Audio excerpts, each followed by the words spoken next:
So Dimitri, can I ask you about this cavity after the event that's underneath what was the World Trade Center? What happens to it afterwards? As you can expect, at first the cavities were filled with some liquid hot material, which resulted partly from the melted materials or from cooling down of the gaseous materials. And these extremely hot liquid materials will just retain some temperature for about a year, and eventually they will cool down and set as a solid matter. Which explains the molten steel that was found 3 months afterwards.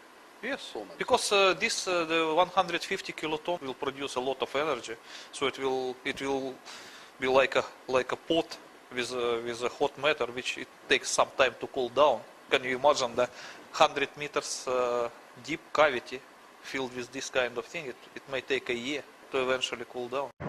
Out still on the rubble, it's still, I believe, 1100 degrees. The guy's boots just melt within a few hours. But here we are, 8 years on. Do I take it that it's been filled with some material? Yes, definitely, because they have to fill it with something which first of all will prevent the radioactivity injuring the people on the surface, and secondly they have to fill it anyways because they can't afford to keep the cavity in the middle of the city because it might cause collapse of some construction. It's dangerous, so they have to fix it anyways. So what would they fill it with? Concrete maybe? I don't know, probably. Maybe concrete mixed with something which will absorb the radioactivity. But I don't know, honestly. Okay, let me ask you this question.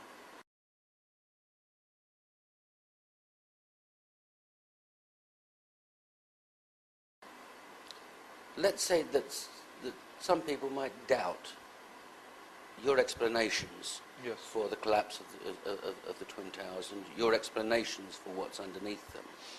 If one were to drill a borehole through Yes. to the external bottom part of the cavity, Yes. what would one find? They would find the former materials that were firstly gaseous, then liquid, and then become solid, and it will resemble a kind of volcanic glass. Volcanic glass? Yes. Okay, and if that... Because you have to understand one thing. At the epicenter of the nuclear explosion, every materials were overheated to such an extent that they will lose the atomic structure. They will be transformed to plasma. So once these things cool down, it cannot be again steel or concrete. It will be just volcanic glass. Universal matter mixed with everything. Right, but anybody extracting from such a borehole that volcanic glass Yes. and analysing it would find what? They would find that it is a volcanic glass. And it could only be produced in Manhattan. And the volcanic glass is a state of material which was formerly a plasma. Therefore, it could only, it proves... It's a unique material. Yes. Yes. So there could be no doubt as to what happened. Yes, of course. And besides of all, I think besides of that volcanic glass, there would be some materials which will retain the radioactivity. And that could be tested and the Yes. radioactivity Of identified. course, of course. And then presumably it could be worked back. Because all those materials that were evaporated and transformed to plasma, they were set as a volcanic glass. But simply liquid materials, they can retain the atomic structure as well as radioactivity. Understood. So once you get to this kind of material, you can test it for radioactivity and you will understand what is this. Understand. Well, let's go back to your comfort zone and let's go back to talking about World Trade Center 1, 2 and 7 sites. Because you express very emotionally in the book how upset you are that a New York City police detective, John Walcott, became ill. You know, many friends of mine suggested that I should write this book a few years ago, but Yes. I was hesitating. It doesn't mean that I did not want to say the truth to the public, because whatever I knew about the September 11 and its perpetrators, I honestly reported to the American FBI, and they knew it long before I wrote this book. But they didn't take any action based on my information. They did not even try to arrest the real perpetrators. And eventually, when I found, it was accident. I just found the story of John Walcott somewhere in the internet.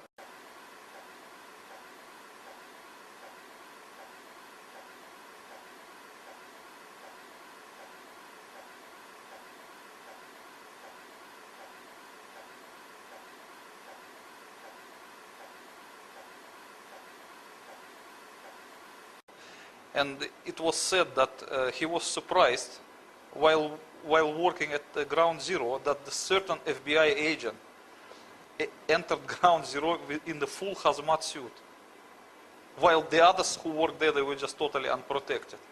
And he was just surprised, what's wrong with that?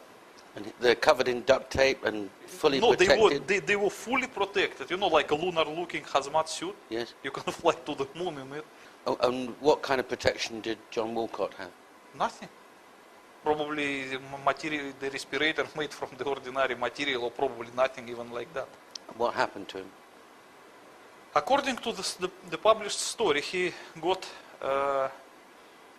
sick with the so-called leukemia, which is a typical consequence of the radiation sickness, which resulted in his bone marrow transplantation. And so that is the only way he managed to survive. So he was the victim of radiation poisoning? Of course, as many other Ground Zero responders who worked there unprotected and freely inhaling the radioactive vapors. And what happened to him afterwards? Yes, I told you that he was so sick that it required a bone marrow transplantation to save his life, because his blood was not regenerating. Because the bone marrow is the first thing which is damaged by radiation usually. So when you see this kind of thing, that is the consequence of the radiation sickness. It can't be anything else? It can be anything else, but the bone marrow is the first victim of the radiation, always. It's the most sensitive to the radiation. But he survived, didn't he? He survived because of the bone marrow transplantation. He was lucky to get the transplant. But some other people were not so lucky, they just died. And the quality of his life? Look, when you get the bone marrow transplantation, you will be like invalid for the rest of your life. You have to take anti-rejection medicine, as with any other transplant. You have to, you have to cover your mouth not to accidentally get any infection, because your immune system virtually ceased to exist. And so he'd have to live in his own home but not go outside because of his immune system? Yes, as with any other transplant. Okay. It can't be called life, it's just like, So when we look existence. at those pictures from space of vapors coming out of the debris of WTC-1, 2 and 7... you mean yes. this, yes? Yeah. Yes. Ground Zero workers were inhaling those vapors. Yes. So why haven't we seen a story in the New York Times that 10,000 workers are all dead? What happened to them, and how would that be suppressed? It's easy to suppress because when people get the radiation sickness, it's normally not acute, it's chronic. It will be apparent in the year or two, and it can reveal itself differently. Someone may have cancer, someone may have another kind of cancer, someone may have a blood disease or whatever. Just generally bad feeling, and whenever they go to doctor, the doctor can diagnose them anything unrelated to the radiation. It's easy, and we should presume also that certain doctors appointed to treat Ground Zero responders, they were part of the cover-up. They have to sign some non-disclosure contract because they understood this is radiation sickness, but they were ordered not to diagnose as such and just to create some story which is easy for doctors. So how did John Walcott's story affect you? How did you feel? I just feel very disgusted when I read that FBI agent enter Ground Zero in the hazmat suits. Knowing what you knew? Yes, they knew exactly what I knew, and they don't want to tell it to the others. Okay. That actually triggered me to write this book. I understand.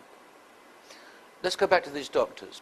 There would be, they're our guys, they go to our doctors, and that doctor, when confronted with 1, 2, and then 10 or 20 people coming in feeling sick, you mentioned in the book that they'd feel sick the next day, maybe? No. You don't have to mix up two different radiation sickness. There is acute radiation sickness, and there is chronic radiation sickness, which are totally different things. Could you explain? Yes.